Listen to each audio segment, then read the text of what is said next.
Thanks, guys. Appreciate it. First off, thanks for being here. Really appreciate it. There's a lot of familiar faces that I have seen before that I didn't know as well. They were much more familiar after the process. I know it says deep learning and data for orthopedic surgery. That's actually an L right there. So my name is Kevin Cannon. I'm the CEO and the co-founder for FocusMotion Health. And let's just lead off with a quick question. So I know a lot of startup pitches lead with this, but I really do want to know from a survey perspective. How many of you guys know somebody that has an MCL, ACL injury? They've had a knee replacement, they've had a shoulder replacement, a shoulder scope surgery, or something similar? Right, okay, so almost everybody, right? But you know that if you have to learn to walk again, if you have a surgery like one of those, this is your best chance right now at getting better.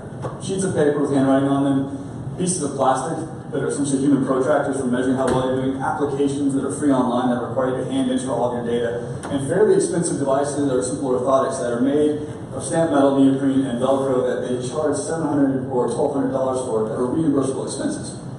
The biggest crime really is that none of this technology talks to each other. The physician has no idea what's happening from a recovery process, neither does the therapist. And even though 90% of your recovery is done at home, no one has insight into what is happening there. On top of this, there's a change within medicine. It's moving from fee-for-service into value-based care. You guys probably have heard a lot about this. And really what this means is a shift more to outcome-driven medicine, as well as a shift into bundled care. And what that means is now hospital systems want to monitor patients more closely, right? They want to learn what's happening with the patient as they're getting better. And on top of it, post-operative care spending in this market is enormous. There's a $10 billion per year amount that's going into total knee replacement. This is just recovery, not the surgery, the recovery. There's $20 billion that's going into knee replacement, shoulder replacement, and hip replacement. And there's $75 billion that's going into musculoskeletal recovery. So you have a big market, there's a need for monitoring, and you don't have a lot of tech that's in the space. So what FocusMotion has done is we've created a fully connected recovery platform. What we provide is a smart garment or a smart orthotic to the patient that they wear that has sensors on it. It records and monitors what they're doing via an application, and all that data is sent back to a dashboard to the physician so they can monitor the recovery process. And the way that we do that is using the technology that we've been developing and patenting for the last 3 years, including the ability to track motion and understand what a user is doing, how many times they performed an activity, and how well they're doing it. And at the same time, applying our deep learning and machine learning techniques to adjust the algorithm in real time for understanding what a user is doing. And what we can track through our technology is compliance. If you send somebody home right now with our technology, I can tell you if they're doing their HEPs, if they're doing it properly. I can also tell you the tempo with which they're doing it. I can tell you every repetition they're performing, if they're going too fast, too slow. I can tell if they slow down over the last 10 reps, which might indicate fatigue. We can tell mobility. And lastly, probably most importantly, and this is what I was mentioning before with the Cleveland Clinic, we can tell range of motion. So back in November, we were running a study with the Cleveland Clinic, and we basically proved that our algorithm is as accurate or better than typical goniometer measurements. So what that means is that a clinic or a hospital can send a patient home with our technology, and they can be guaranteed that what they're going to receive from it will be as good or better than what they can measure in the clinic themselves. The other thing that we're using the technology for is, and this was in partnership with Cleveland Clinic, we found out that there was other information that the algorithm didn't really cover. Things like surveys that we could provide to the patients. Things like the COOS survey, which is really a qualitative analysis or a survey that's done with patients for recovery. On top of that, you guys have probably seen the VAST pain scale, the smiley faces that all line up. And then we're tracking steps via an API. And on top of that, we're tracking opioid use via hand injury. The way that it works out is we're shifting the patient journey entirely. The clinic visit involves the patient coming in, the physician says, hey, you're going to need surgery, and more likely than not to hand it off to a case manager, and the case manager gives you our kit. So you're handing the kit, inside the kit is our orthotic, and for this one it's for the knee, total knee replacement. It's put on the patient, they're shown how to use it, it's connected via the case manager, and then they go home and they do their HEPs and they go through prehabilitation. And with prehabilitation, they're just getting ready for the surgery. Once they're ready, they go through the operation. And when they're finished, they're going to use the same kit, the same orthotic, to record the rehabilitation. And all of this information that's coming from patients is being passed from us to the physician. So they have a dashboard on every single patient that they can look at and see, are they recovering properly? And we allow the physician and we allow the hospital to control the ranges that are acceptable for patient recovery, so we can alert them immediately if they're non-compliant, if they're out of range of motion, if there's something wrong with their opioids. We also allow them to intervene and record those interventions. So what we've done is created a fully connected system that allows us to collect the data, to analyze all the data, provide feedback, and then provide notifications to the patient. Our sales channel is fairly simple. We sell to hospital systems on a per-patient basis. It's a reimbursable expense for $500. Our manufacturing cost right now is $40. At scale, that comes down to $20. So our profit is around $460. The value that we're bringing to the system has to do with reducing expenses for hospitals. One of the biggest things right now is the cost that they're spending on SNFs or HHAs or rehabilitation. An SNF itself is $500 per night.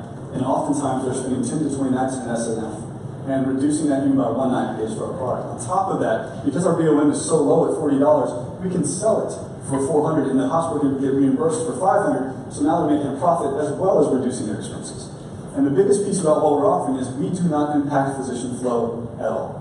We don't change it, we're not costing them any time. Our team is fairly small, we're 5 guys.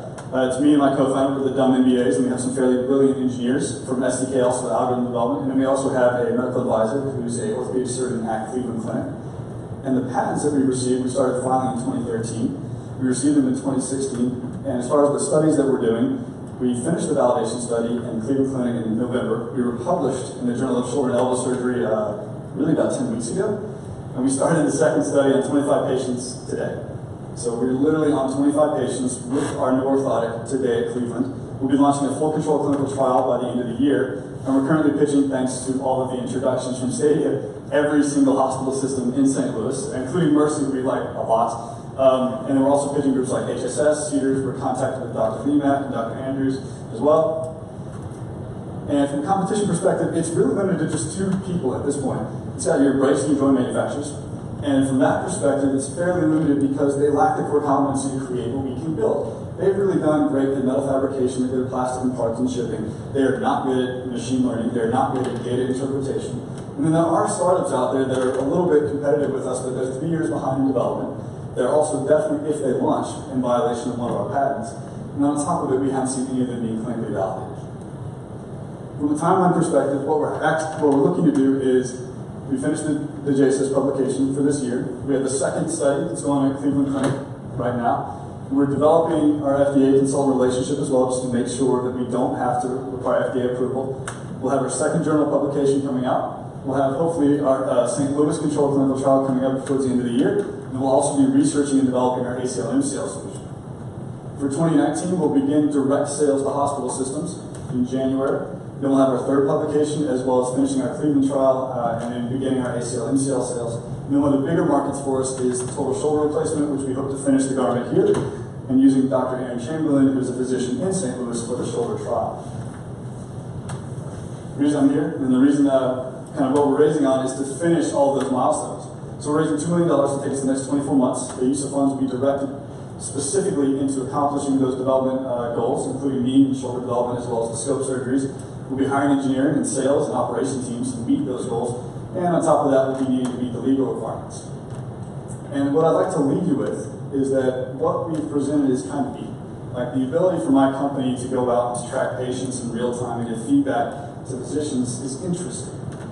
But the really interesting piece about all this is that we have a patent mode right now. And we also have a clinical validation mode that allows my company to be one of the very first companies to collect data on orthopedic recovery in real time and long form.